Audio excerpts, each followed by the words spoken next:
After a rocky start, more changes on the way for the Comets. The team announced today they've acquired forward Jordan Sims from the Greenville Swamp Rabbits and also traded away goalie Kyle Hayton. And surely they were hoping with a little home cooking they could do the same tonight.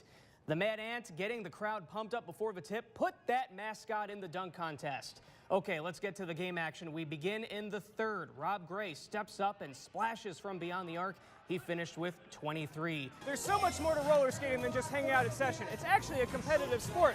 The national championship was held right here in Fort Wayne in 2011 at the Coliseum. A Huntington native is having himself quite the few days at the 2018 World Bowling Men's Championships. E.J. Tackett won his second gold medal of the day earlier today when he and two teammates won the trios title in a 632 to 551 win over Indonesia. All right, watch this. Shep Garner says, "Come here, big man, set a screen for me." Psych! Pulls up for three, that's good. And the drive would lead by double digits in the second half. Ants did storm back, though. Hollins to Stephen Hicks in the left corner. Splash like his name is Stephen Curry. Mad Ants win it in overtime, 108 to 101. Rob Gray led the way with 28.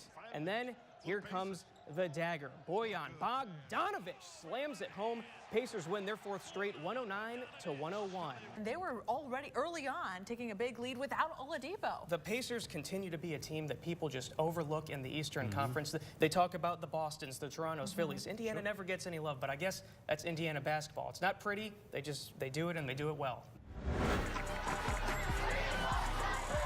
Once a football star at Wayne High School, Kamari Hassan decided to stay in Fort Wayne, signing to play defense for the University of St. Francis. Training hard for the 2017 and 18 season, but in a late August practice, weeks before his freshman season was set to begin, everything changed. My neck snapped back, and it was like a weird feeling, like I just felt myself floating. Kamari was involved in a head-on collision, temporarily paralyzing him from the neck down. When I hit the ground, I realized I couldn't move, and I was just kind of in shock. We're tough parents, so we're like, okay, shake it off, breathe, and then he came back, and this time he was there, but his body wasn't coming back. His mom, Jelani, says she and Kamari's stepfather, Marcus, always thought about how dangerous football can be. Each time he hurt himself, it was a lot of talking to him and saying, okay, are you sure your body can take this? I was devastated. We almost lost him. You know what I'm saying? But it's a blessing that he's still here. But they knew then his football career was over. I was just telling myself, I'm done playing football because, I'd rather, be able to walk and stuff. So I was, hoping and just praying. I was just sitting there praying, that I'll be able to walk and do everything I was able to do again. If I couldn't play football, it wouldn't be that big of a deal. It was obviously a fast-paced thing, but was there ever a time where the thought crossed your mind that you wouldn't walk again? I didn't let that come into mind because, right after my surgery, I was able to move my legs, kick my legs. So it was no doubt in my mind that I'd be able to walk again. But it was doubt that my arms wouldn't move as much as I wanted to. After a major spinal surgery, the hard work began, with his mom and stepdad right at his side, cheering him on every step of the way. He started working with a team of therapists at Parkview Health, using a rare machine called the GO system, one of 8 in the entire country. It's made specifically for neurological patients to help retrain the brain to reestablish function. We began tracking Kamari's progress exactly 1 month from the injury. At that point, he could walk 50 to 80 feet, but it took 3 to 4 people to hold him up and make sure his knees didn't buckle. While on the GO, he walked over 1,500 feet. Okay, we're gonna try to go all you. His last 50 without computer assistance. And that wouldn't be possible in a week's period of time with 3 to 4 people helping him because of fatigue, because of effort, because of manpower. The GO robotic ambulation system allows that to happen in shorter increments, higher repetitions to allow those signals to start going back through that spinal cord. It's tiring. It's like running a marathon.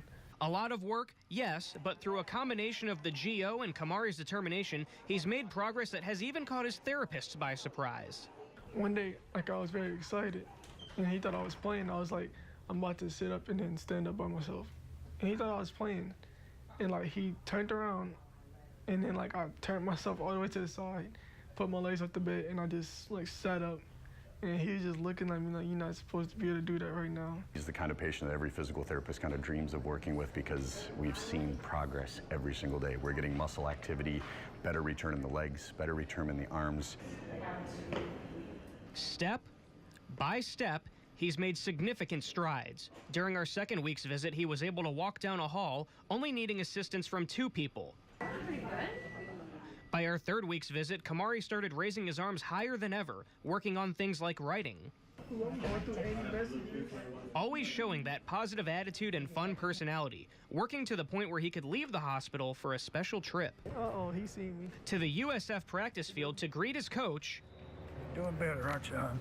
Yep. And then surprising his teammates, giving them some extra inspiration before their next game.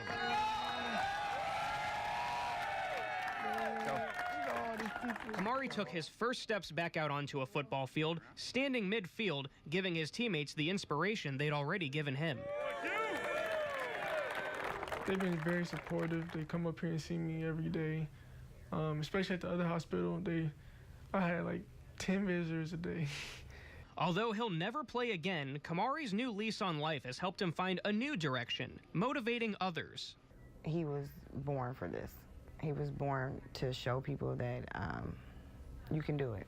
But for now, he's focused on the task at hand, getting back to full health. It's not clear if he'll be able to make a complete recovery, but his hard work has his support system thinking positively. I have no doubt that we're walking out of here. Now, we might still have to do some things, you know, to get his body right and stay with those things, but we're walking. And like his mom said, he's gonna walk up out of here. You know what I'm saying? So I'm a big believer in that. And if it's up to his work ethic and it's up to his motivation and his family support, I would certainly bet in him. Because anybody can like tell you like you gotta do this, you gotta do that, but if I don't want to push myself, then like there's no point in anybody saying anything.